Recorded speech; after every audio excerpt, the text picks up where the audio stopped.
memanjatkan puji syukur kehadirat Allah Subhanahu wa taala sehingga pada pagi hari ini kita dapat melaksanakan kegiatan sosialisasi paradigma dan visi guru penggerak. Baik Bapak Ibu sekalian, saya bacakan susunan acara untuk pagi hari ini adalah yang pertama pembukaan, yang kedua sambutan, yang ketiga pemaparan materi sekaligus sosialisasi, yang keempat tanya jawab, dan yang kelima penutup. Baiklah Bapak Ibu, sebelum kita memulai acara pada kegiatan hari ini, kita buka dengan bacaan basmalah bersama-sama. Bismillahirrahmanirrahim. Lanjut ke acara yang kedua, yaitu sambutan yang akan disampaikan langsung oleh Ibu Kepala Sekolah kepada Ibu Musmiyah Gunawati. Dipersilakan.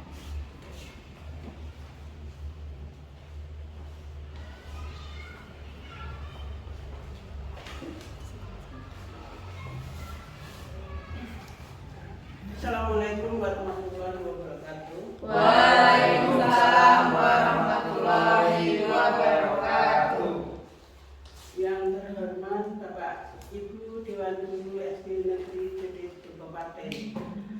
Pertama-tama marilah kita panjatkan puji syukur kehadirat Allah yang Maha Kuasa yang dengan rahmat dan hidayahnya kita diberi kesempatan untuk dapat hadir pada hari ini, pada pagi hari ini dalam sosialisasi paradigma dan visi guru penggerak yang nanti akan disampaikan oleh Bapak Sandi Haryadi MPD dari SD Negeri Jedit Kabupaten. Tidak lupa salawat dan salam kepada junjungan kita Nabi besar Muhammad Sallallahu Alaihi Wasallam yang kita tunggu syafaatnya di yaumul akhir. Bapak Ibu yang kami hormati dan kami banggakan, alhamdulillah sekali di sekolah kita ini ada Bapak Sandi yang mengikuti pendidikan guru penggerak pada angkatan ke-7 kali ini, yang nanti akan memaparkan visi-misinya guru penggerak itu seperti apa, sehingga nanti diharapkan Bapak Ibu guru di SD Negeri Jedit Kabupaten ini kalau yang sudah menjadi guru penggerak akan lebih semangat lagi untuk bergerak, sedangkan nanti kalau yang belum mendaftarkan guru penggerak nanti diharapkan bisa menjadi pendorong, menjadi motivasi untuk mendaftarkan guru penggerak, karena nanti yang akan datang itu segala sesuatu dalam kurikulum Merdeka ini banyak digerakkan oleh guru-guru penggerak. Kepala sekolah pun nanti rekrutmennya dari guru penggerak. Nah, kalau Bapak Ibu semua nanti yang di bawah umur 50 ini kami harapkan nanti ya gantian lah nanti ya, setelah Bu Anggri kemudian sudah jadi guru penggerak, kemudian Pak Sandi sekarang baru menempuh pendidikan guru penggerak, nanti diharapkan Bapak Ibu guru yang lain yang masih di bawah umur 50 tahun diharapkan nanti juga akan mendaftarkan jadi calon guru penggerak. Itu yang kami harapkan. Kalau kita yang sudah kedaluarsa, sudah sepuh, yang sudah di atas 50 tahun seperti saya, Bu Dwi maupun Pak Narto, kita bisanya hanya mendorong. Kemudian di samping mendorong kita juga mengikuti apa yang menjadi trennya guru penggerak, kita berusaha mengikuti semampu kita, karena kita ya kendalanya kalau orang tua itu ya banyak seperti iptek dan sebagainya, tapi kita tetap berusaha untuk menyesuaikan diri dengan keadaan ataupun dengan tuntutan kinerja yang sekarang ini seperti pada kurikulum Merdeka ini.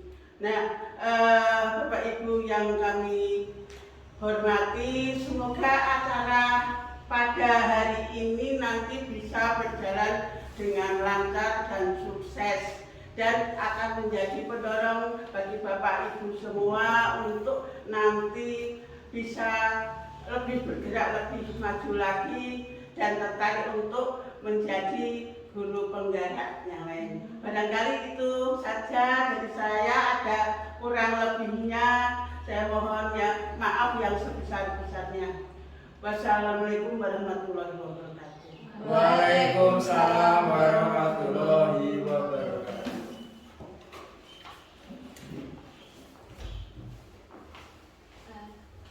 Baik, terima kasih atas sambutan yang telah disampaikan oleh Ibu Kepala Sekolah. Sangat memotivasi bagi kita semua. Mudah-mudahan nantinya kita dapat melaksanakan sebagaimana yang sudah disampaikan oleh Ibu Kepala Sekolah sampaikan.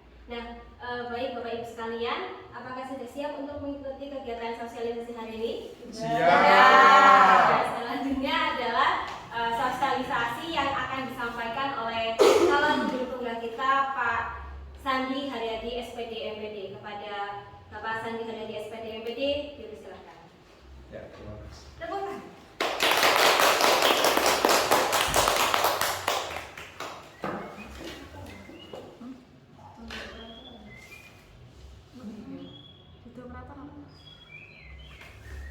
Assalamualaikum warahmatullahi wabarakatuh. Waalaikumsalam warahmatullahi wabarakatuh. Pada Ibu Kepala Sekolah di sini yang Herawati SPD yang kami hormati, serta Bapak Ibu Guru SMP Jitis Kabupaten yang kami hormati. Pertama-tama mari kita panjatkan puji syukur kehadirat Allah Subhanahu wa taala yang telah melimpahkan rahmat-Nya sehingga kita dapat mengikuti acara sosialisasi modul 1 guru penggerak yang telah saya laksanakan kemarin. Semoga acara hari ini berjalan dengan lancar. Langsung saja Bapak Ibu, hari ini saya akan melaksanakan sosialisasi. Sosialisasi ini tujuannya adalah untuk memberikan informasi kepada Bapak Ibu guru di SD Negeri Jitis Kabupaten mengenai apa sih isi tentang modul 1 dari program guru penggerak. Nah, Bapak Ibu guru perlu ketahui bahwa di pendidikan guru penggerak itu terdiri dari kita akan belajar 3 modul selama 6 bulan. Nah, tapi kemarin dari bulan Desember sampai bulan awal Januari, bulan November Januari kita belajar pada modul 1. Nah, modul 1 itu tentang paradigma dan visi guru penggerak. Nah, di modul 1 ini terdiri dari 4 buah modul. Nah, sekarang kita akan belajar bersama-sama apa sih yang akan kita bahas pada modul 1. Nah, modul 1 yang pertama itu adalah tentang modul 1.1 tentang filosofi pendidikan nasional Ki Hajar Dewantoro. Nah, Ki Hajar Dewantoro ini merupakan tokoh yang menginspirasi kita semua dalam kurikulum Merdeka. Nah, kurikulum Merdeka itu muaranya itu dari ajaran Ki Hajar Dewantoro. Itu dari ajaran taman siswa, itu dari ajaran dari filosofi pendidikan nasional Ki Hajar Dewantoro itu muaranya awalnya dari pemikiran pendidikan dari Ki Hajar Dewantoro yang ingin bahwa pendidikan itu harus memerdekakan murid, bukan memaksakan kehendak kita untuk murid. Jadi berawal dari sana, kemudian filosofinya kita pelajari bersama. Ternyata pendidikan di Indonesia itu sekarang itu sebelum ada kurikulum Merdeka masih mementingkan kognitif. Jadi apa-apa harus anak mendapat nilai bagus, harus bisa memenuhi tuntutan SKKD, kemudian anak harus belajar ini belajar itu, tapi kurang hal dalam ini ya. Kesopanannya itu kan karakteristik siswanya itu masih kurang. Jadi di kurikulum Merdeka ini nanti pendidikan itu tidak hanya sekedar kognitif, tidak sekedar psikomotorik, tapi yang akan ditonjolkan adalah afektifnya. Jadi nanti kesopanan anaknya bagaimana, terus bagaimana kita mendidik anak supaya anak itu bisa memiliki karakter sesuai dengan ciri khas mereka masing-masing. Nah, yang pertama itu pendidikan menurut Ki Hajar Dewantoro adalah pendidikan dan pengajaran merupakan usaha, persiapan dan persediaan untuk segala kepentingan hidup manusia, baik dalam hidup bermasyarakat maupun hidup berbudaya dalam arti seluasnya. Nah, di sini Ki Hajar Dewantoro itu berarti membuat definisi bahwa pendidikan itu tidak hanya sekedar untuk pribadinya anak sendiri, tapi juga supaya anak itu lebih siap untuk terjun di dalam masyarakat. Nah, tapi kan ini seperti inilah gambaran umum pendidikan menurut Ki Hajar Dewantara. Ini bertolak belakang dari tadi itu yang pendidikan sebelumnya, bahwa pendidikan itu hanya untuk memintarkan siswa, hanya untuk kognitifnya siswa itu harus sesuai dengan SKKD tuntutan zaman. Nah, tapi dengan adanya pemikiran dari KHD ini, pola pikir kita akan pendidikan itu akan berubah. Jadi anak-anak itu tidak hanya tadi itu Pak, berpikir secara kognitif, tapi juga berpikir untuk menghadapi hidup, baik itu hidup bermasyarakat dan hidup berbudaya dalam lingkungan yang lebih luas lagi. Itu dari pandangan Ki Hajar Dewantara. Nah, di sini Ki Hajar Dewantara itu membedakan istilah pendidikan dan pengajaran. Yang pertama itu ada pengajaran, itu berasal dari bahasa Belanda yang onderwijs, itu merupakan bagian dari pendidikan dalam memberikan ilmu atau faedah untuk kecakapan hidup secara lahir dan batin. Nah, ini adalah pengajaran. Yang kedua adalah pendidikan atau opvoeding, memberi tuntunan kepada segala kekuatan kodrat yang dimiliki anak agar ia mampu mencapai keselamatan dan kebahagiaan yang setinggi-tingginya sebagai seorang manusia maupun sebagai anggota masyarakat. Sama seperti tadi, berarti di sini Ki Hajar Dewantara itu memberikan pendidikan tidak hanya sekedar untuk diri sendiri, tapi juga untuk menghadapi masyarakat. Nah, yang pertama itu ada pengajaran. Pengajaran itu memberikan ilmu atau faedah untuk kecakapan hidup secara lahir dan batin. Nah, di sini Ki Hajar Dewantara itu dalam memberikan pendidikannya itu tidak hanya sekedar memberikan ilmu pengetahuan atau itu matematika, IPA, IPS dan lain-lain, tapi juga kecakapan hidup. Itu diajari bagaimana cara membuat prakarya, bagaimana cara membuat keterampilan. Jadi zaman dahulu itu pada waktu masa pendidikan taman siswa, jadi Ki Hajar Dewantara itu tidak hanya sekedar mengajarkan pendidikan yang di dalam kelas, tapi juga di luar kelas. Jadi keterampilannya itu benar-benar diajarkan oleh Ki Hajar Dewantara. Jadi anak-anak itu selain belajar di kelas, mereka itu diajari untuk membantu orang tuanya mencari nafkah dari hasil keterampilannya. Kalau dulu itu ada ini membuat kerajinan tangan dari tanah liat, kemudian dijadikan layar, dijadikan kendi. Itu juga merupakan suatu life skill bagi anak-anak pada zaman dulu. Tapi pada zaman sekarang ini, kedepannya harapannya seperti itu. Jadi anak-anak tidak hanya untuk diajarkan materi di dalam kelas, tapi juga life skill-nya. Nah, untuk di sekolah kita sendiri kan sudah melaksanakan juga life skill-nya, kan seperti program P5 yang kemarin kita laksanakan, itu juga termasuk life skill.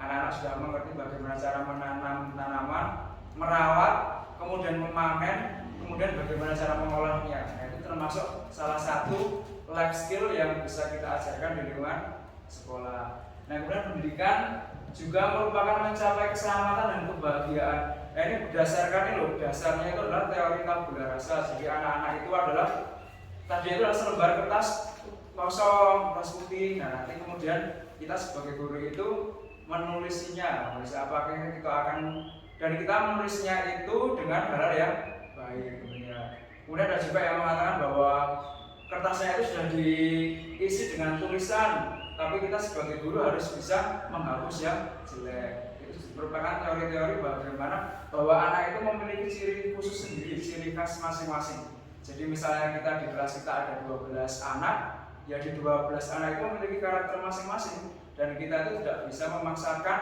untuk menyamaratakan kemampuan anak gitu. Jadi misalnya anak A sama anak B itu berbeda sama sekali.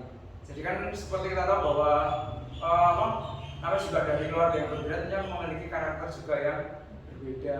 Nah, itu anak-anak kita sebagai guru itu harus bisa memfasilitasinya satu persatu anak. Itu makanya perlu diadakan tes diagnosis di awal. Jadi kita mengetahui apa sih karakteristik siswanya, terus bagaimana sih mereka ingin belajarnya. Nanti kita bisa beri angket. Mungkin ada anak-anak yang memiliki kemampuan audio, jadi belajarnya bisa paling suka dengan mendengarkan. Ada juga anak yang video, melihat gambar.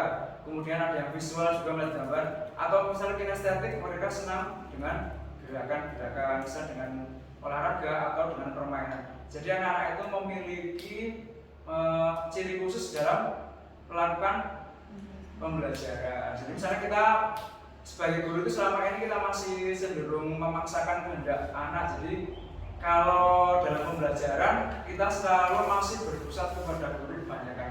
Jadi kita untuk kedepannya itu harapannya harus bisa pendidikan itu harus berpusat pada siswa dengan mengedepankan karakteristik mereka masing-masing. Jadi pada waktu pelajaran kita tidak hanya menerangkan terus, tapi kita juga kadang-kadang memberikan mereka kesempatan untuk belajar sesuai dengan keinginan mereka.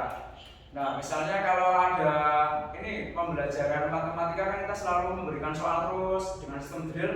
Itu ada beberapa anak yang tidak suka seperti itu, mungkin mereka suka dengan permainan, mungkin dengan tebak-tebakan kuis. Jadi nanti pada saat pembelajaran matematika itu tidak hanya sekedar dengan memberikan soal di papan tulis, lalu anak mengerjakan, kita koreksi itu masih terlalu tadi tidak mementingkan anak tapi terlalu memaksakan kehendak guru. Jadi kita bisa dengan cara memperhatikan keinginan siswa tadi, bisa dengan cara permainan, dengan cara apa. Nah tapi dengan seperti itu kan termasuk ini pembelajaran diferensial ya. Jadi sesuai dengan kemauan anak atau minat anak.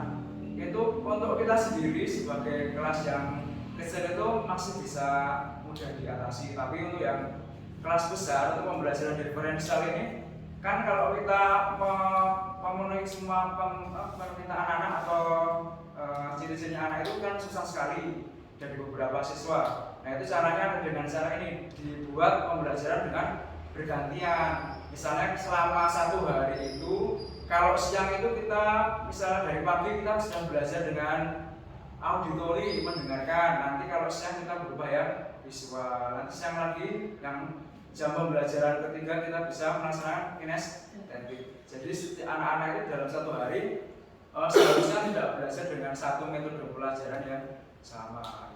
Itu harapan dari pendidikan dari Ki Hajar Dewantoro. Dan setinggi-tingginya untuk kebahagiaan anak itu berarti pendidikan itu untuk membahagiakan anak. Jadi di sekolah itu anak-anak itu merasa seperti rumahnya sendiri. Kemudian mereka itu bahagia di sekolah, senang sama bapak ibu gurunya. Kemudian ciri-cirinya kalau anak-anak itu sudah senang di sekolah itu adalah ini, mereka pada waktu contoh sedikitnya jadi misalnya kalau sudah jam pulang mereka tidak mau pulang karena masih betah di sekolah. Kemudian kalau istirahat tidak mau istirahat. Itu salah satu ciri bahwa anak-anak itu sudah menyukai pendidikan dan membuat mereka bahagia.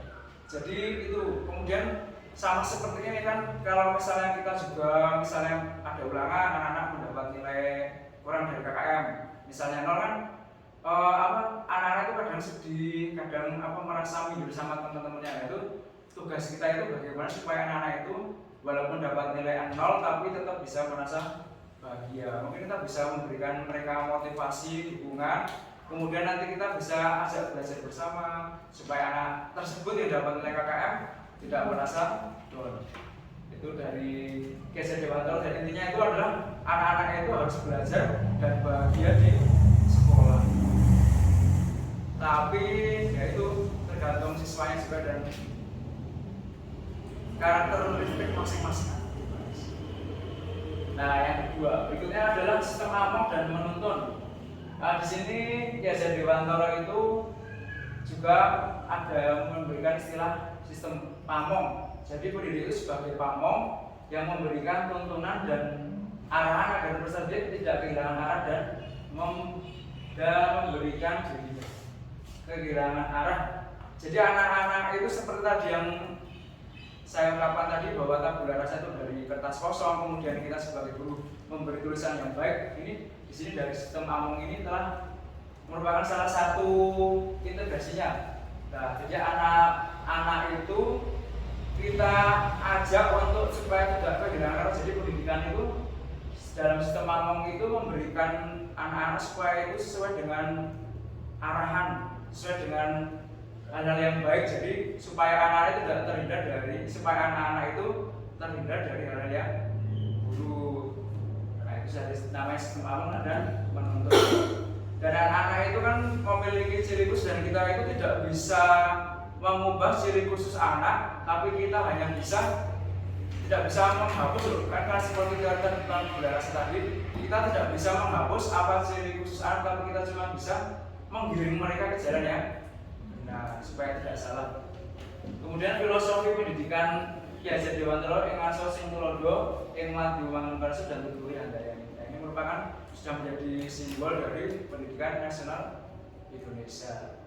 Nah, itu kenapa kok ajaran, kan dulu itu ajaran-ajaran itu banyak kita adopsi dari ajaran luar negeri, dari pendidik luar negeri, dari tokoh-tokoh luar negeri. Tapi sekarang dengan adanya kurikulum merdeka ini kita kembali ke tokoh nasional. Ternyata ajaran tokoh nasional Ki Hajar Dewantara itu baik, tidak kalah dengan tokoh-tokoh yang dari luar negeri. Dengan sistem amongnya itu memberikan pendidikan yang lengkap, tidak hanya sekedar pendidikan di kelas tadi, juga dengan keterampilan dan rasa, terus ada pendidikan dengan karakteristik. Dan di sini pendidikan Ki Hajar Dewantara juga ini ada pendidikan dari pusat pendidikan keluarga, sekolah dan masyarakat. Jadi benar-benar filosofi pendidikan nasional Ki Hajar Dewantara sangat lengkap sekali dan cocok untuk diterapkan pada kurikulum pendidikan. Nah, sekarang berikutnya ada kodrat alam dan kodrat zaman. Jadi anak-anak itu kalau belajar itu berdasarkan kodrat alam dan kodrat zaman. Kodrat alam itu adalah berkaitan dengan sifat dan bentuk lingkungan. Jadi kalau anak-anak itu misalnya penjelasan dari kodrat alam, kalau anak-anak itu tinggal di daerah pantai, jadi anak-anak itu nanti sebisa mungkin kita ajari bagaimana sih supaya bisa hidup di pantai. Mungkin nanti bisa diajari cara memelihara ikan, bagaimana cara memperbaiki kapal, itu untuk anak-anak yang ada di sekitar pantai. Kalau di sekitar pegunungan, yaitu nanti anak-anak diajari untuk menanam teh, bagaimana cara merawat tanaman teh. Kalau di sini ya di daerah dataran rendah, tadi pengolahan sawah, bagaimana cara memanen, bagaimana cara matun, bagaimana cara tandur, itu bisa dilaksanakan dalam pendidikan yang berkaitan dengan kodrat alam. Jadi pelaksanaan pendidikan itu harus yang meaningful atau mengena bagi siswa. Jadi menggunakan media itu harus berdasarkan yang ada di sekitar kita, kontekstual. Kalau kodrat zaman, nah juga ini pendidikan itu juga berdasarkan zamannya. Kan itu tidak bisa, anak zaman sekarang kan berbeda dengan zaman dahulu. Nah, jadi kita mendidiknya sesuai dengan zamannya sekarang. Kan kita tidak bisa mendidik anak sekarang diterapkan dengan model pembelajaran pada zaman dahulu. Kan anak-anak sekarang itu masuk dalam generasi Z. Jadi anak-anak yang lahir pada waktu internet itu lahir. Kita break dulu.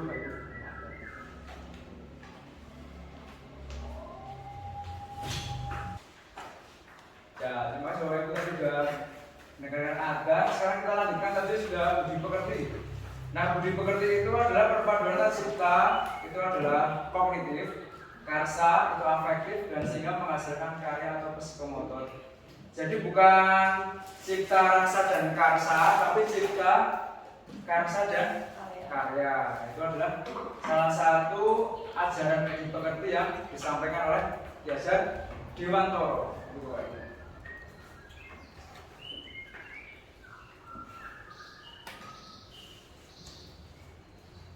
Berikutnya modul 1.2, nilai dan peran guru penggerak. Nah, sini nilai guru penggerak itu ada 1, 2, 3, 4, 5. Ada 5. Yang pertama mandiri, reflektif, kolaboratif, inovatif, dan berpihak pada murid. Nah, mandiri berarti guru penggerak itu harus bisa melaksanakan itu dengan sendiri-sendiri, harus mandiri, tidak tergantungan sama orang lain. Reflektif itu melakukan setiap kegiatan itu harus dilakukan refleksi. Jadi walaupun setelah kita melakukan apa sebagai guru penggerak itu, kita wajib untuk merefleksikan kegiatan yang telah kita lakukan. Yang ketiga, kolaboratif. Nah, kolaboratif itu sebagai guru penggerak kita harus bisa bekerja sama, itu baik dari guru di sekolah atau guru di tingkat kecamatan, tingkat KKB atau dengan masyarakat di sekitar. Inovatif tentunya bisa pelaksanaan pembelajaran yang inovasi tinggi, pembelajaran kekinian. dan bisa untuk menyemangati siswa. Kemudian berpihak pada murid. Jadi guru penggerak itu harus berpihak pada murid. Seperti tadi pendidik pengajaran dari Ki Hajar Dewantoro harus membahagiakan murid di sekolah. Kemudian peran guru penggerak itu yang pertama menjadi pemimpin pembelajaran. Ini sudah kita lakukan Bapak Ibu. Kita juga di sini tidak hanya guru penggerak saja, tapi Bapak Ibu guru sudah menjadi pemimpin pembelajaran di kelas masing-masing. Kan Bapak Ibu sudah bisa mengarahkan nih bagaimana siswanya untuk belajar pada hari ini, kemudian bagaimana sistem pembelajaran di kelas pada saat itu. Jadi Bapak Ibu guru sudah melaksanakan peran guru penggerak yang pertama menjadi pemimpin pembelajaran. Yang kedua, menggerakkan komunitas praktisi.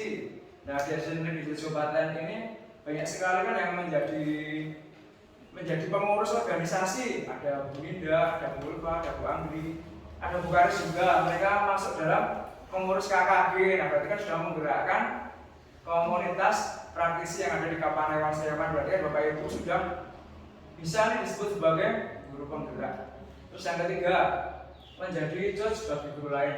Itu mengajarkan, nah Bapak Ibu guru kan sini mudah-mudah semuanya pernah mengajarkan hal-hal positif kepada Bapak Ibu guru lainnya, kan misalnya mengajari bagaimana membuat Canva, kemudian bagaimana mengisi SKP, mengisi PPKP, kemudian MySPK itu kan termasuk salah satu ini menjadi coach bagi guru lain. Jadi memberitahu bagaimana cara mengisinya. Jadi Bapak Ibu guru walaupun belum mendaftar jadi guru penggerak tapi sudah melaksanakan peran sebagai guru penggerak. Kemudian mendorong kolaborasi antar guru. Nah, nanti seperti ini tadi misalnya nanti ada Bang Ri sudah menjadi guru penggerak, harus bisa mendorong teman-temannya untuk mengikuti jejaknya menjadi guru penggerak berikutnya. Mungkin nanti Bu Ninda, Bu Ulfa atau Bu Karis itu menjadi guru penggerak berikutnya. Kemudian mewujudkan kepemimpinan murid. Nah, di sini yang paling seru Bapak Ibu. Jadi kita itu harus bisa menjadikan murid kita itu sebagai pemimpin, mungkin pemimpin di kelasnya. Bagaimana cara menjadi ketua kelas, bagaimana cara muridnya itu supaya bisa mandiri. Kan sekarang itu muridnya masih tergantung sama Bapak Ibu guru ya. Seperti mereka sendiri kelas sangat tergantung. Jadi kalau apa-apa Pak Guru. Nah itu berarti kepemimpinan muridnya belum terbentuk dengan baik. Nanti Bapak Ibu bisa bagaimana secara menjadi mewujudkan murid yang seperti pemimpin yang mandiri, tidak tergantung sama Bapak Ibu guru dan bisa belajar dengan baik. Nah ini dari tujuan pendidikan guru penggerak ini ada ternyata muaranya adalah supaya mewujudkan murid yang memiliki profil pelajar Pancasila. Jadi muaranya di sana. Jadi apa-apa itu tujuannya kepada murid. Jadi kurikulum merdeka itu tujuannya adalah yang pertama untuk murid, yang kedua untuk murid, yang ketiga juga untuk murid. Jadi muaranya untuk murid semua. Nah apa saja sih profil pelajar Pancasila? Di situ ada mandiri, kemudian ada bergotong royong, kemudian ada berwawasan global. Ini pernah kita ajarkan kepada murid-murid kita Bapak Ibu, dan kita sudah melaksanakan P5 juga. Jadi kita juga sudah melaksanakan program profil pelajar Pancasila. Karena nanti di kurikulum merdeka yang akan kita laksanakan di semester depan, ini P5 ini akan sangat terintegrasi pada modul ajar yang kita buat. Nah kalau tadinya kan kita hanya di luar pelajaran. Nah kalau besok kalau kita melaksanakan kurikulum merdeka, P5 ini menjadi masuk ke dalam pembelajaran kita. Bagaimana mendidik siswa supaya bisa bergotong royong, berwawasan global, ada mandiri. Dan tujuan dari pendidikan guru penggerak itu ternyata itu tujuannya untuk mewujudkan profil pelajar Pancasila. Nah kemudian setelah modul 1.3 ini tentang visi guru penggerak. Nah guru penggerak itu ternyata kemarin kita disuruh untuk membuat visi misi. Bagaimana sih visi kita untuk murid-murid impian kita di masa depan? Nah cara membuatnya itu dengan inquiry apresiatif model Bagja. Apa saja itu Bagja? Yang pertama B itu buat pertanyaan, kemudian yang A itu ambil pelajaran, kemudian yang B itu gali impian, terus yang C jabarkan rencana, kemudian terakhir A atur eksekusi, atur strategi. Nah Bagja ini bisa kita terapkan pada pembelajaran di kelas. Misalnya kita mau membuat pelajaran yang bagaimana sih pembelajaran itu yang menarik untuk siswa. kita bisa buat ini dengan cara model bagja ini. Pertamanya kita buat pertanyaan, apa saja sih pembelajaran yang kurang disukai murid, apa saja sih pembelajaran yang disukai murid. Nah, kemudian kita ambil pelajaran. Nah, kita bisa ambil pelajaran itu dari bapak ibu guru yang lain, bisa berkolaborasi dengan antar peserta didik atau dengan antar bapak ibu guru, atau bisa berkolaborasi dengan kakak di kecamatan. Dan nanti kita akan tahu, oh ternyata kalau pembelajaran kita mau belajar matematika tentang porobabet nih kan susah.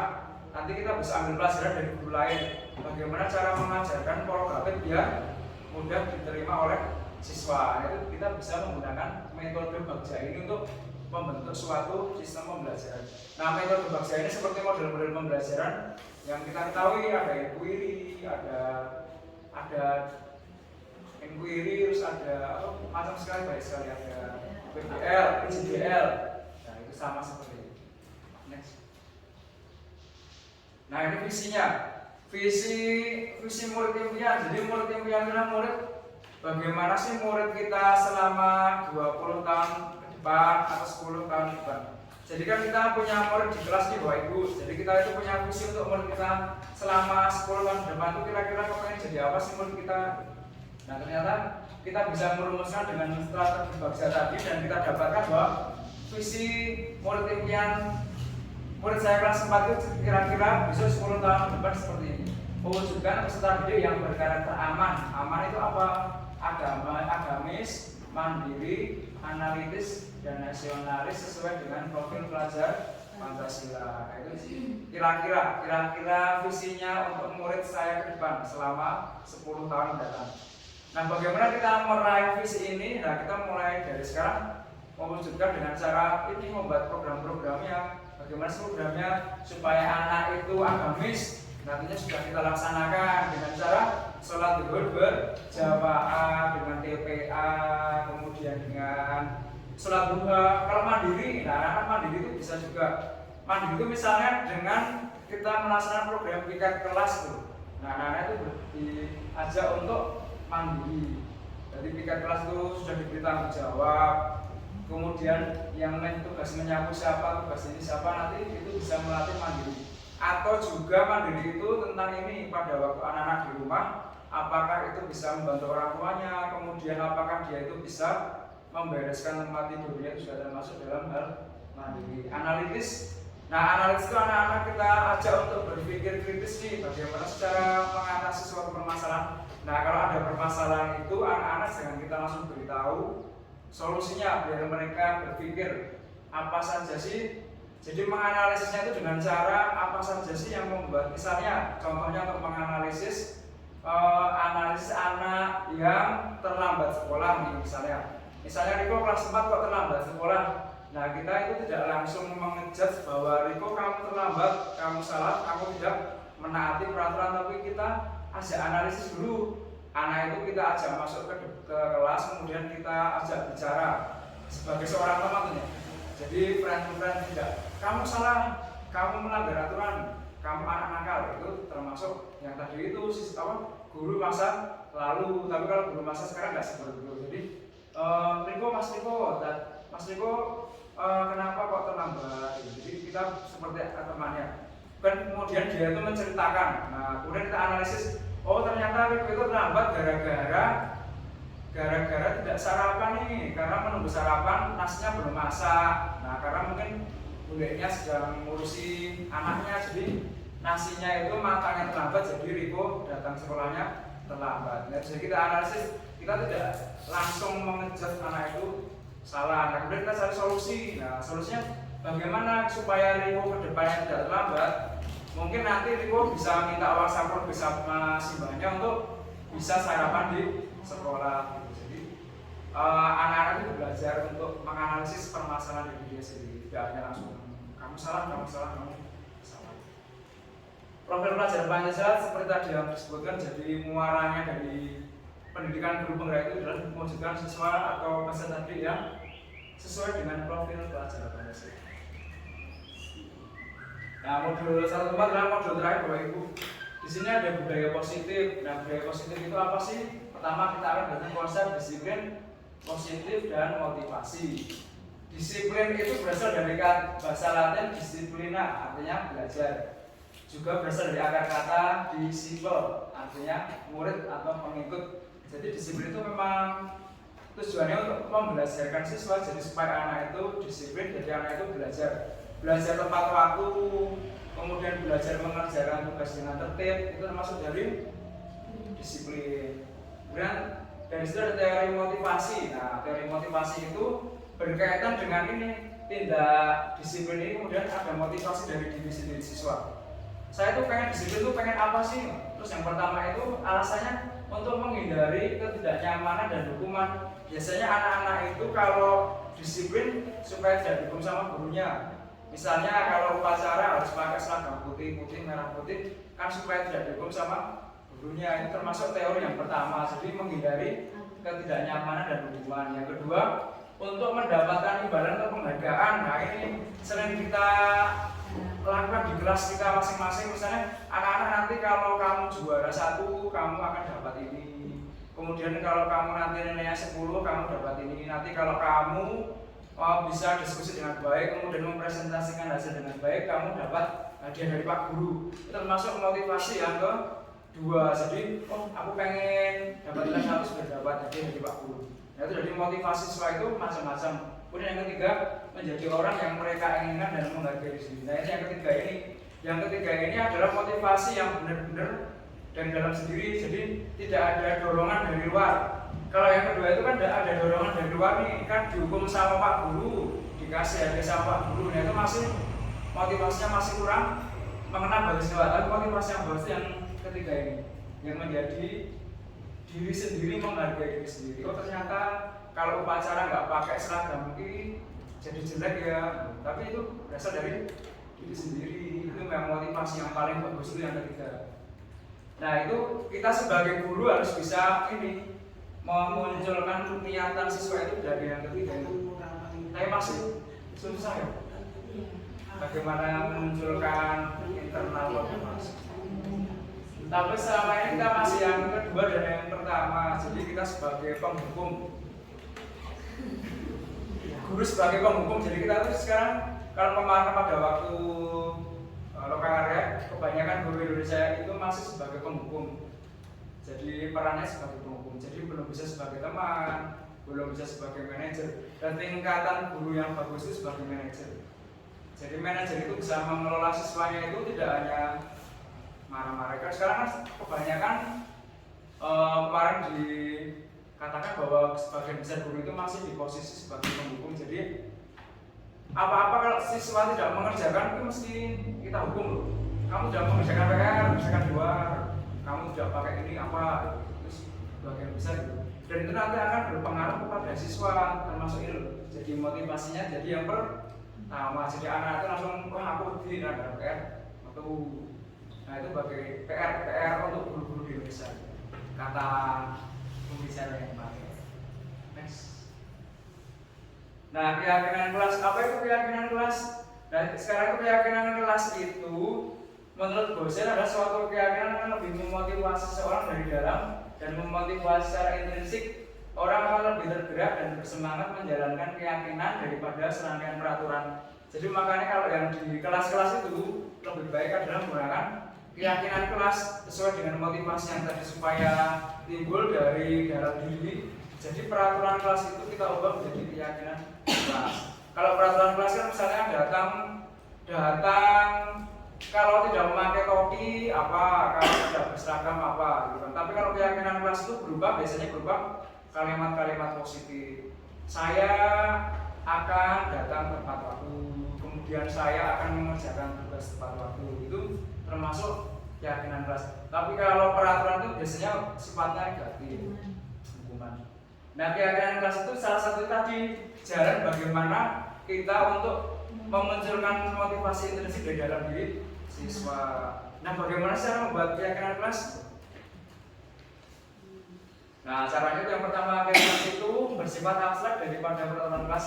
Jadi sifat itu lebih umum. Yang kedua, keyakinan kelas berupa pernyataan-pernyataan universal. Yang ketiga, pernyataan-pernyataan kelas dibuat dalam kalimat positif. Yang keempat, keyakinan kelas dibuat tidak terlalu banyak. Nah, misalnya bisa 5 poin, 3 poin, 2 poin. 5 keyakinan kelas sebaiknya sesuatu yang dapat dilakukan di kelas. Yang keenam, semua warga kelas berkontribusi. Yang ketujuh, bersedia meninjau kembali keyakinan kelas. Nah, jadi kita buat pertama ini ya, kalau kemarin saya di kelas 4 sudah mencoba buat keyakinan kelas karena akan tugas dari guru penggerak. Yang pertama itu kita ini refleksi, jadi siswa-siswa itu kita ajak refleksi selama 1 semester kemarin. Apa sih kebanyakan kamu itu melanggar apa saja sih? Misalnya tadi si Riko sering terlambat, si Yaskia tidak pernah mengerjakan tugas, selalu apa? Tidak pernah selesai loh kalau Yaskia itu. Nah itu mereka menulis apa sih yang menjadi kendalanya. Nah kemudian mereka tulis, kemudian tempelkan di plano kertas plano di depan. Kemudian setelah hal-hal negatif yang mereka miliki, kemudian hal-hal positif, bagaimana cara merubahnya. Tadi seperti Riko harus misalnya minta uang saku bisa mengubahnya supaya sarapan. Nah disini juga sama. Tadi misalnya kalau Riko terlambat, misalnya yang kedua tadi bisa beli sarapan di luar, kemudian apa. Nanti kalau Yaskia kalau tidak mengerjakan tugas selesai, misalnya apa membaca buku apa. Jadi anak-anak itu mempunyai konsekuensi. Jadi kalau tidak mengerjakan atau melanggar suatu kesepakatan, dia memiliki konsekuensi. Nah, kesepakatan kelas ini adalah nanti ada perjanjian antara guru, siswa sama yang di atas sama Allah. Jadi kan soal tanda tangan nanti tanda tangan masing tanda tangan. Jadi nanti yang melanggar kesepakatan berarti termasuk melanggar janji gitu. Jadi nanti diarahkan ke sana. Next Pak. Nah, pembentukan keyakinan kelas seperti ini. Nah, ini contohnya keyakinan kelas 4. Datang tepat waktu, siap mengikuti pelajaran dengan tertib, memperhatikan guru saat mengajar, mengacungkan tangan saat ingin bertanya, saling membantu dan menyayangi menjaga kebersihan kelas. Nah, jadi keyakinan kelas ini ditempelkan di tembok kelas di mana siswanya itu akan melihat dengan jelas. Dan nanti anak-anak ini yang melanggar ini nanti ada kontrolnya menggunakan buku pelanggaran keyakinan kelas. Misalnya ada yang tidak piket, berarti yang mana? Pelanggar yang mana? Kebersihan kelas. Nanti kalau tidak mengerjakan tugas itu juga ada. Jadi nanti anak dengan sadar sendiri mereka akan menulis di buku pelanggarannya. Oh saya tidak. Jadi nah itu tadi Pak. Dikontrol teman yang menginginkan nanti anak-anak yang lainnya yang ini sudah berjalan di kelas 4 tapi ada beberapa kendalanya. Kendalanya misalnya ada anak yang tidak mau tanda tangan, kan di situ ada apa nama pelanggaran waktunya kemudian tanda tangan. Kemudian ada anak yang tidak mengakui kalau melanggar. Jadi keyakinan kelas ini kalau untuk anak SD masih bisa dilaksanakan tapi kurang ya masih baik, perlu dilaksanakan dengan baik. Tapi untuk pelanggaran itu masih banyak loh. Jadi mereka itu kurang bisa memahami apa yang mereka buat. Next. Nah ini adalah tadi yang saya sebutkan ada 5 posisi kontrol. Yang pertama penghukum, pembuat orang merasa bersalah, teman, pemantau dan manajer. Nah kebanyakan guru di Indonesia itu yang penghukum ini Bapak Ibu. Jadi kalau ada anaknya salah langsung kamu salah, kamu harus dihukum, kamu tidak baik, kamu nakal. Nah, itu sesuai yang guru penghukum. Kalau yang membuat orang bersalah itu gimana cara ciri-cirinya? Ibu guru kecewa loh, kamu tidak mengerjakan PR. Ibu guru sedih loh, kamu itu yang sebagai pembuat orang merasa bersalah. Kalau teman itu biasanya menggunakan kata dibantu. Misalnya Bapak guru dibantu dong ambilkan kapur, Pak guru bantu ambilkan pulpen, Pak guru bantu ambilkan buku. Itu yang posisi sebagai teman. Kalau memantau itu biasanya dengan kata-kata peraturan. Anak-anak kamu tahu nggak peraturan yang ini, kamu harus apa. Anak-anak peraturan tentang ini gitu ya. Pemantau. Kalau yang manajernya tadi itu kita ajak ngobrol, anak-anak tahu nggak salahnya kalian apa? Oh, nggak tahu nih. Kemudian kalau kamu salah kamu harus berbuat apa dan sebagai manajer. Dan yang di sini biasanya yang susah loh dilaksanakan gue. Karena terlalu di sini tingkat kesabarannya tinggi yang mesti manajer. Karena sangat tinggi karena kita harus mendudukan siswa. Coba kalau ada anak berantem kemudian kan kita langsung nyeneni ke bukan sebenarnya. Tapi kalau dengan posisi manajer kita dudukkan, kemudian ditanya, tadi siapa yang salah, kemudian tadi apa permasalahannya, terus bagaimana cara mengatasinya, jadi lebih kompleks. Tapi nanti kalau ini sudah terbentuk sebagai posisi manajer, nanti anak-anak itu dengan sendirinya akan mengakui kesalahannya tanpa harus dipakai sama guru.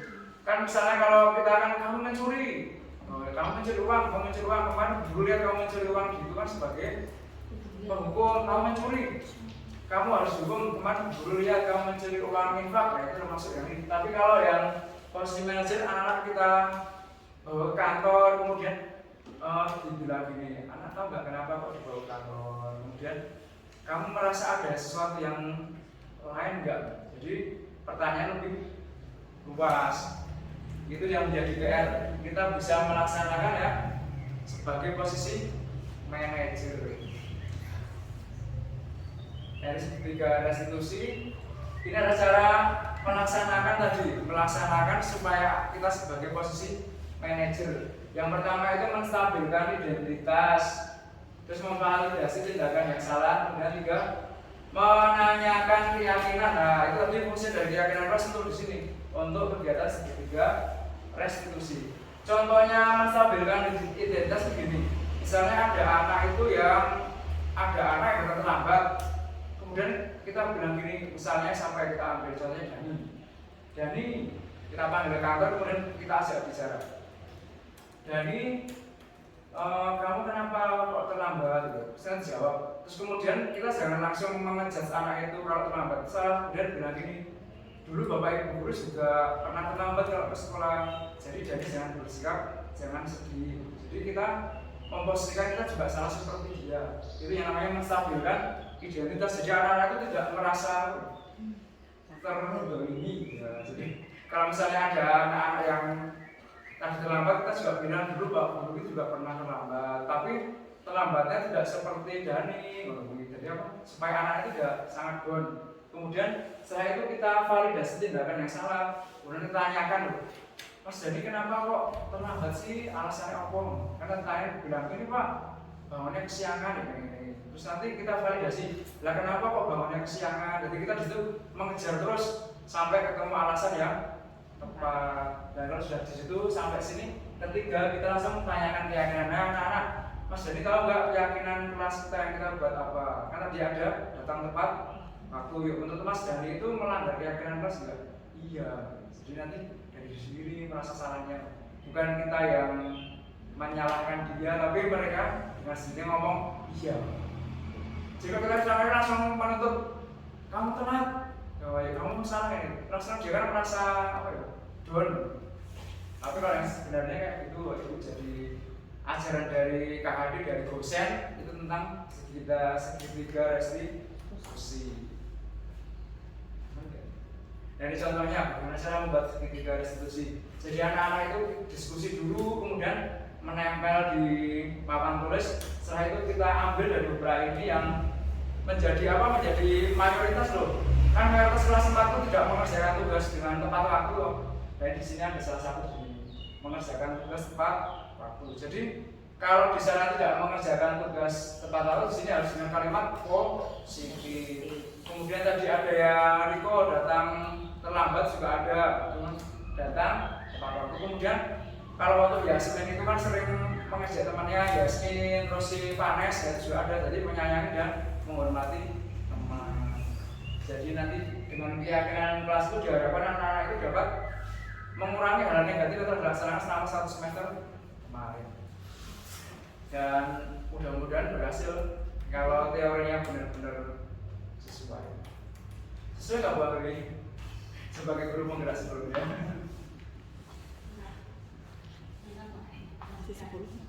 Yuk lanjut tentang berikutnya. Ini ada modul budaya musik. Ini contohnya nanti kan sudah kita buat ini kesepakatan, kita refleksikan loh. Bagaimana sih dalam membuat budaya positif, membuat keyakinan ini bagaimana? Anak-anak senang nggak? Kemudian apa yang perlu diperbaiki? Jadi kita refleksi. Jadi kalau setiap kita melakukan kegiatan kita harus melakukan dengan refleksi. Itulah ciri dari guru penggerak. Jadi apapun yang kita lakukan kita refleksi. Seperti kita melaksanakan pembelajaran di kelas, kita juga refleksi. refleksi tiap hari. Oh, saya mengajarnya kurang ini, dan itu mesti banyak kekurangan. Terutama kalau kita memegang tugas tambahan itu kan refleksinya banyak sekali materi yang tidak tersampaikan kepada anak-anak baik yang tinggal di kelas. Jadi refleksi itu merupakan untuk apa ya? Untuk perbaikan depan. Nah, terima kasih Bapak Ibu. Itu tadi salah sosialisasi tentang modul 1 program guru penggerak. Mungkin bisa di modul 2 juga masih ada.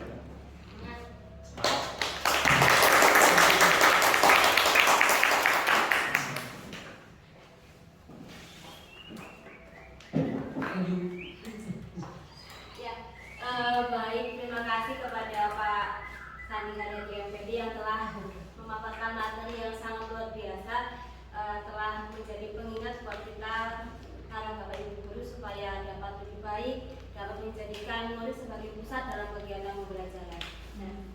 Baik Bapak Ibu, tadi banyak sekali materi yang disampaikan ya, salah satunya itu ada keyakinan kelas, kemudian ada segitiga restitusi, bagaimana kita mengelola kelas dan juga mendampingi ya Pak Sandi. Jadi tidak memimpin tapi mendampingi para siswa supaya mereka itu dapat tumbuh sesuai dengan kodratnya. Nah, baik Bapak Ibu sekalian, tadi kan materinya banyak sekali yang sudah disampaikan oleh Pak Sandi. Silahkan kepada Bapak Ibu yang akan bertanya. Nanti disediakan berbagai menarik apa ya bagi penanya yang paling. Nanti pakai kuisis. Oh, ada kuisis juga ternyata Bapak Ibu ya. Jadi sana tuh wow. Monggo silakan Bapak Ibu ada yang ingin ditanyakan?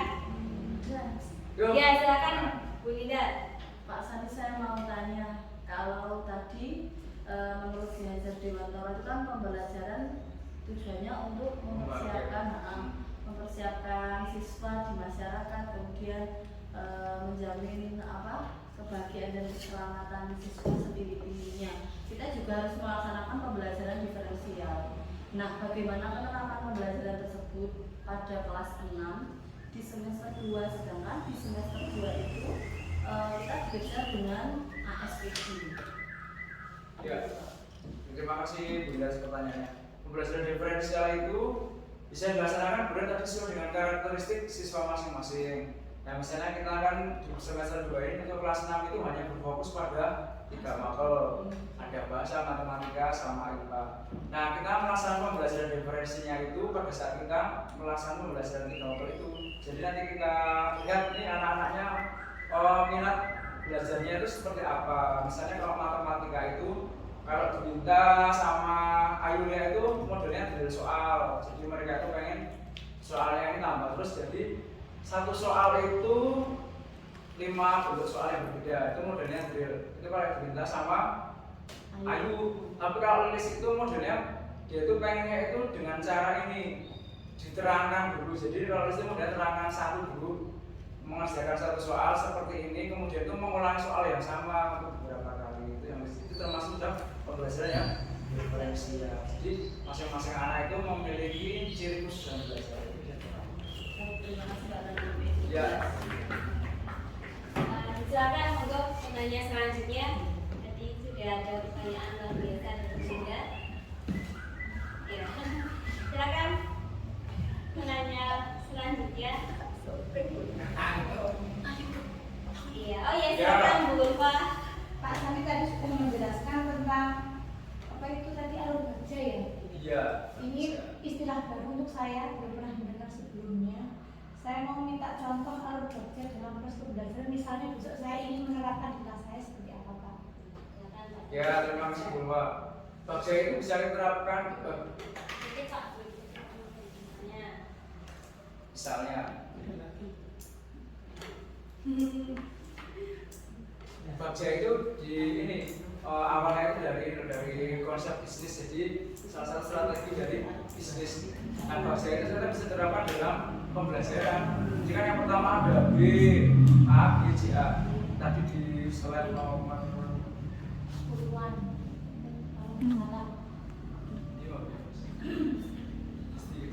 Belum.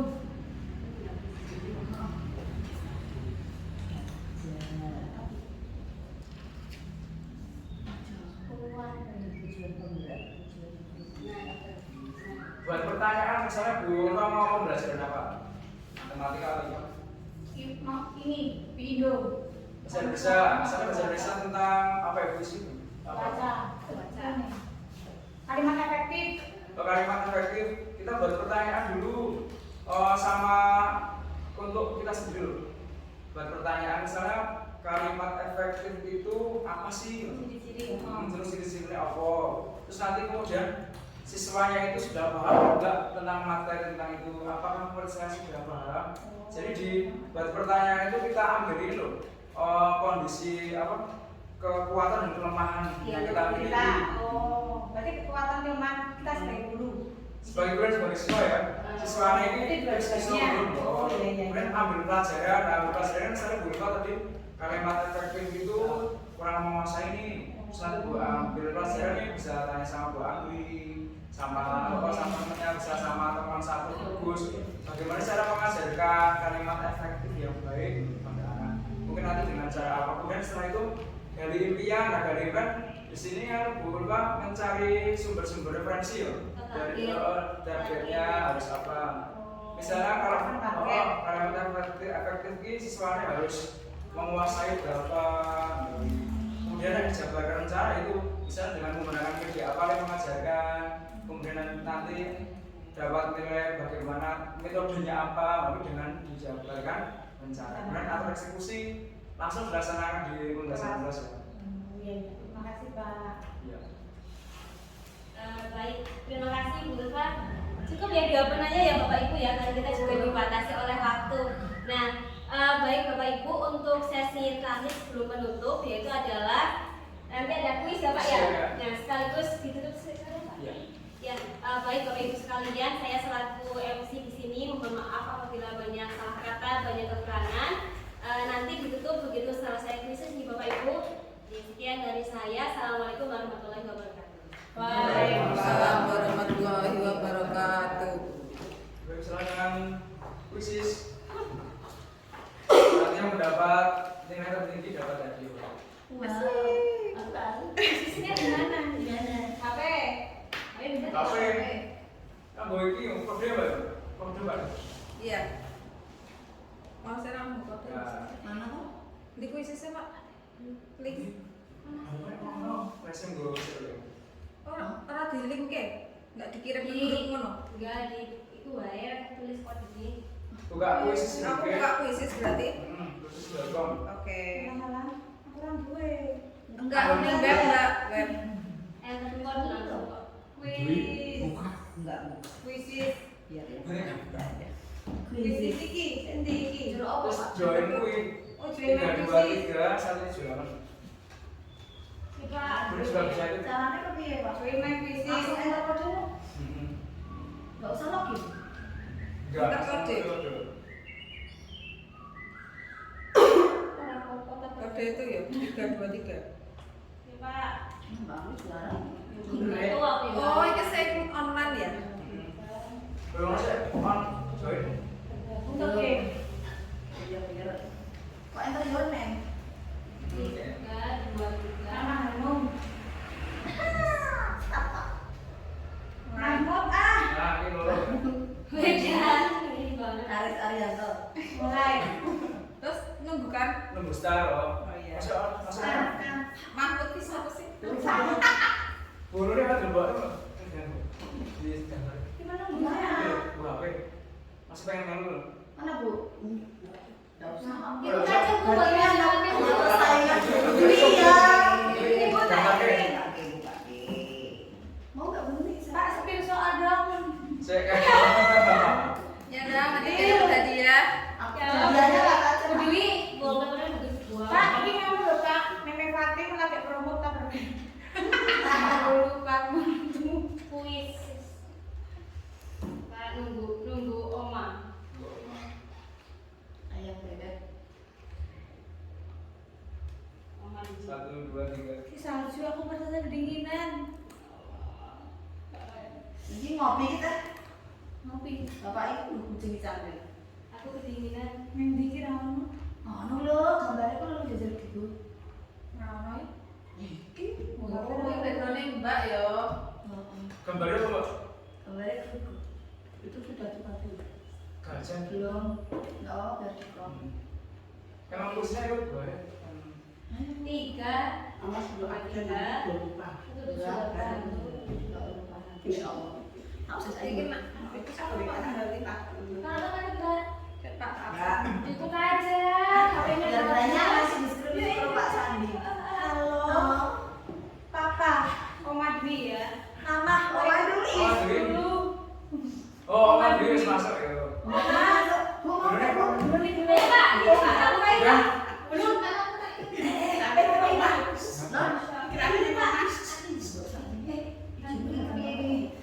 apa-apa. Iya. Terus langsung balik Pak Sandi pun rampung acara itu. Itu kan sebutannya. Oh, Oma Dwi. Link jadi Oma. ya bener kan ya dulu Filipina orang dengan ini. Oh iya iya iya. Opa. Ya. Punya musik emang. Keren ya. Ada yuk pengen dong. Besok aja kalau anak-anak ada pesan enggak apa-apa.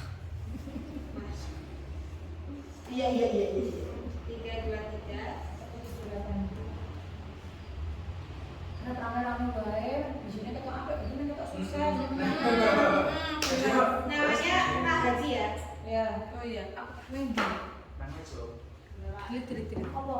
Ya. Hadiahnya mau ditunjukkan sama Oh, jangan satu, Pak. Satu kan ini. Oh, 5 ke dompel. Kira-kira apa ini? Jadi pesen apa dari apa? Oma Dwi, Mahmud Ngecek nomornya pas Surabaya, yang barat. meramaikan, mensukseskan. Gembira ya. Itu para peserta berdoanya. Ayo kita gue kan orang ini. Aku lagi menenangkan diri. Jelas aku nanti Pak Ngopi gue. Mengenai kakak. diberikan. Daratan menurut Andi lagi mau mulai. Hadiahnya. Terima kasih. Kita serahkan kepada Aku belum berenang nih. Ada deg-degan. Kita mulai 1 2 3. Menjaga yang Mbak Anggi sih ngentot. Oh gitu dong.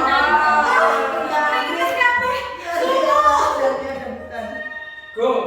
Nanti Mas, Aduh, ya apa Mbak tinggalan? Saya berapa? Wes. Enggak berapa. Aku Nah, udah aku kerja. nggak ngerti. Kok kacang? Wih, baris sudah 1. Aku lagi iso. Mahmud ya hari bisa nih. Salah. Mahmud dulu. Aku paling. Aku salah. Oh salah ini. Mahmud salah. Aku salah. Salah. Itu bukan dimensi. Apa ini? Apa ini? Pengajaran. Sifat dan bentuknya apa sih? Kodrat. Salah. Mau yang mana? Oh. Ayo mana? Salah aku paling. Menangis. Apa itu untuk kecakapan untuk anak sialan. Ini bang ini Bunida ya, langsung ngesu. Siapa lo nangis tuh?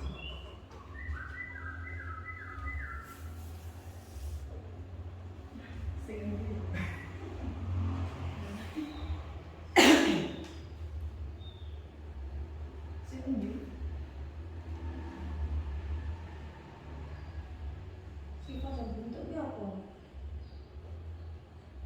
Apa kuwi? Bukan mana soal Oh, Sepuluh soal.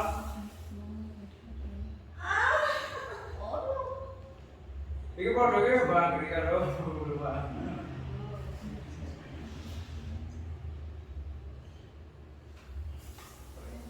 Baca keluar ya. Yang kedua apa? Ana tuh bahasa Jawa. Kenapa sih? Ini gue kira lo sini. Masuk nol. Orang yang duit orang yang mau duit bro. Siapa orang atas? Apa bagian jatuh kepada Mbak Anggi? Oh, dulu rampung kok. Oh, B, B, A itu tak seterusnya ambil pelajaran. Aku kurang ngerti. Sembuh. Gue Budi Dewi sini paling akeh siapa ramu lho, bukan seru. Wis rampung. Burung mah bukan burung. Aku mau tinggal si jenis rambut. Wih, pengen berapa? Kakak telurnya mau apa? Boleh bisik ya. Tekan kesempatan ini ya kan itu. Cepatan itu loh, klik ya. Wes. Saya dulu. Kita tunggu buka list. Oh, aku yang jalan terus. Oh, Dewi, gitu. Ayo, ayo, udah mikir karena ada apa? Kepada Budi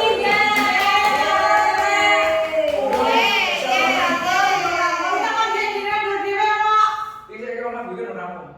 Tunggu mana? Bu Dewi. Kamu sih kalau di sini kan nggak banget nih loh. Ini kelas tang pulau karena kelas tang pulau. Udah. Makanya sudah tirai. Oh, aku sih dhewe kan.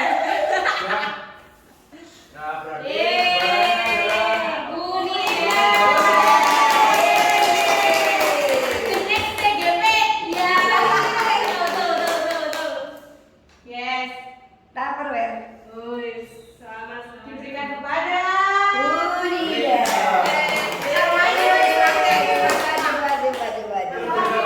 Udah berhasil siji ternyata. Apa sih salah? Aku salah biro. Mbak